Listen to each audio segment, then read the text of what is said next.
시청자 여러분 안녕하십니까? 좋은 아침이고 월요일입니다. 즐겁고 행복한 하루가 되시기를 바랍니다.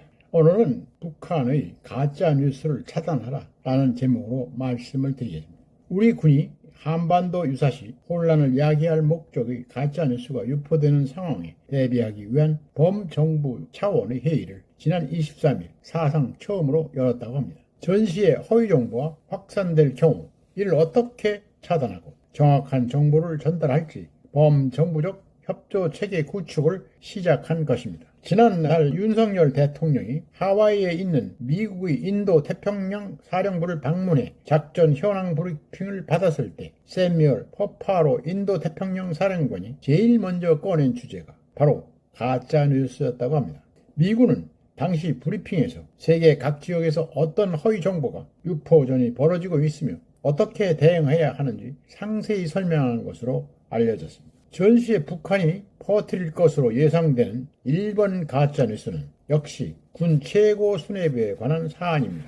즉 대통령과 군 지휘부가 후방으로 도주했다라든가 대통령이 적의 공격으로 심각한 부상을 입었다고 하는 등의 내용입니다. 군 최고 통수권자인 대통령이 후방 심지어는 외국으로 도주했다는 가짜 뉴스는 전시에 나올 수 있는 단골 뉴스입니다. 하지만 사실처럼 믿어지기 쉽기 때문에 전황을 크게 뒤흔들게 됩니다. 지금도 정치인들이 대통령 탄핵을 아무렇지 않게 입에 담는데 사실 이거야말로 준 전시 상황에서나 있을 법한 것입니다. 진짜 전쟁이 나면 그런 가짜 뉴스는 엄청이 많아질 것입니다. 그리고 엄청난 손해를 가져오게 할 것입니다. 더구나 인공지능 AI 기반 이미지 합성 기술인 딥페이크까지 활용된다면 혼란은 가중될 수밖에 없을 것입니다. 대통령이 항복했다거나 도주했다는 가짜 영상까지 만들어 유포할 수 있기 때문입니다. 이 때문에 최근 민주당의 사성장군 출신 국회의원이나 김민석 수석 최고위원이 정부가 계엄령을 선포하려 한다는 말도 안 되는 유언비어를 거리낌 없이 발언하는 것은 무책임한 행동입니다. 왜냐하면 그런 유언비어의 근거를 대라고 하면 아무런 근거도 되지 못하고 있기 때문입니다. 설령 대통령이 계엄을 선포한다 해도 현재 170억이 넘는 의석을 가진 거대 야당인 민주당이 계엄 해제 결의를 한다면 헌법에 따라서 정부는 즉시 해제해야 하는데 무슨 소리를 하는지 모르겠습니다. 따라서 이런 무책임한 발언은 전시의 전방 지역에서 우리 군이 전멸했다거나 또는 미군이 한국에서 철수했다는 등의 가짜뉴스의 유포나 마찬가지입니다. 북한은 이런 가짜뉴스를 이용해서 일반 시민이 공포와 불안을 조장하고 후방 지역에서 고요 사태를 일으키는 전략을 쓰고 있습니다. 야권이 후쿠시마 괴담을 살포하고 거리로 나와 시위를 하는 방법과 비슷합니다. 북한은 이런 현상을 지켜보다가 기회가 됐다고 판단되면 갖가지 방법을 동원해서 소요 사태를 이끕니다. 북한은 후방 지역에서 소요가 일어나지 않는다면 후방을 겨냥해서 불안감을 조성할 만한 다른 가짜 뉴스를 양산할 것입니다.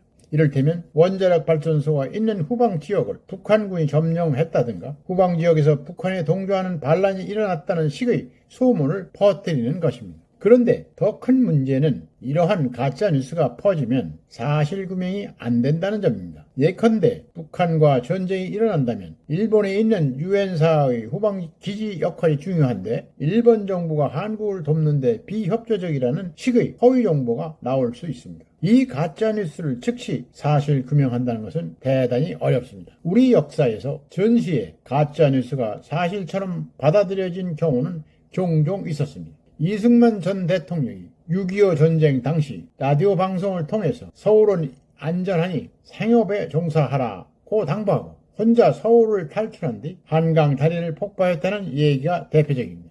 하지만 이 문제를 조사한 연구자들은 모두 근거가 없다고 했습니다. 이 전 대통령은 그런 방송을 한 적도 없고 한강교 폭파도 전적으로 군 주의부가 한 결정이라는 것이 역사적 사실로 나타났습니다. 하지만 70년이 지난 지금까지도 이를 사실로 받아들이는 사람들이 많습니다. 전시에 퍼진 가짜 뉴스의 생명력이 얼마나 강력한지 보여주는 사례입니다. 최근 들어서는 우크라이나와 러시아 간 전쟁에서 허위 정보 중에 한창입니다. 우크라이나 동북부 격전지 하루키우 주민들은 지난 4월 초 우크라이나 정부 기관 로고가 들어간 휴대전화 문자 메시지를 받았습니다. 그런데 거기 표현이 이렇게 되어 있습니다. 적의 포위 위협이 있으니 4월 22일까지 도시를 떠날 것을 하루키우 주민들에게 촉구한다. 이렇게 되어 있습니다. 메시지에는 안전한 피난 경로를 표시한 지도까지 첨부되어 있었습니다. 우크라이나 정부가 자국민들에게 대피령을 내린 것처럼 보이는 이 메시지 발신 주체는 알고 보니